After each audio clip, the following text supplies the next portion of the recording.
right. So today we're going to do a deep dive into DePin. DePin. Yeah, DePin. Decentralized Physical Infrastructure Networks. Ah. Kind of a mouthful, Yeah. but really, really interesting stuff.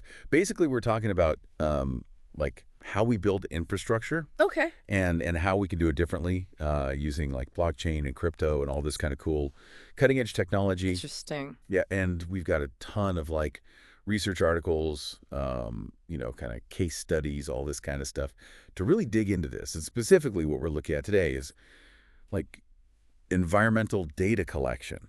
How's all this stuff coming together? Yeah, I mean that's one of the most exciting applications of DePin, right? It's like, instead of having these massive like corporations or governments controlling, infrastructure, Right. we can have these like community owned and operated networks. So like using DePin, communities can actually like band together, crowdfund, and manage these big projects. Wow. So it's really kind of flipping the script on how we think about, building and maintaining all this like essential stuff. Yeah. So let's get down to brass tacks here. Okay. We're talking about things like, air quality sensors, weather stations. But the really cool stuff, the star of the show today, RTK Correction Networks.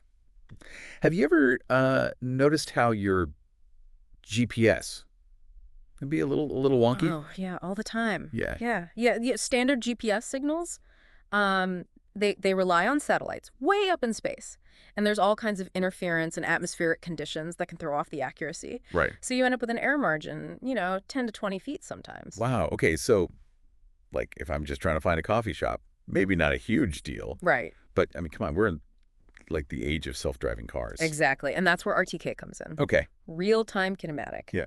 These are networks of ground stations. Okay. They essentially act like reference points, so they receive those same GPS signals from the satellites.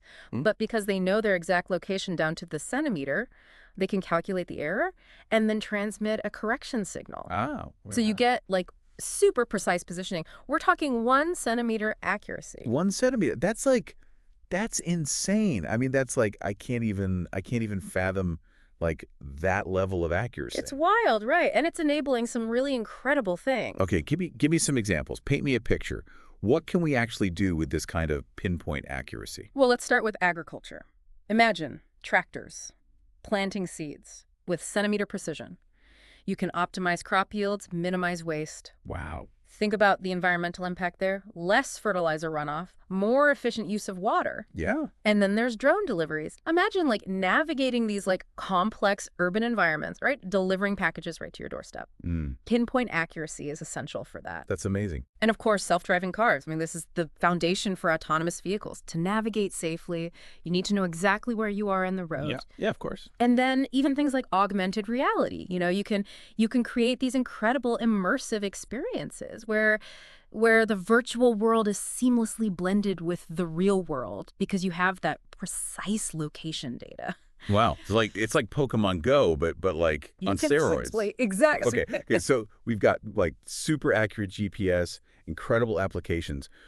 But what's the DePin connection? How's DePin actually making this happen? Well, DePin is really what's allowing these networks to thrive, to expand. Yeah. Like take GEODNET, for example. They're building this like global network of RTK base stations, and they're using DePin to incentivize people to host these stations. Got it. You buy a station, you set it up, and you earn cryptocurrency rewards by contributing to the network. So it's like a win-win. Exactly. We get better data.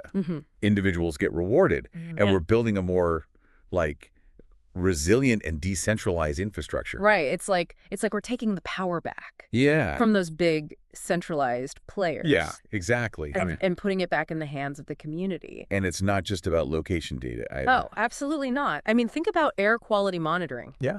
Imagine a network of sensors owned and operated by residents. Okay. Providing hyperlocal data so you can identify pollution hotspots. Wow. Hold polluters accountable. That's amazing. Yeah. And really empowering people to understand the environment around them and take action.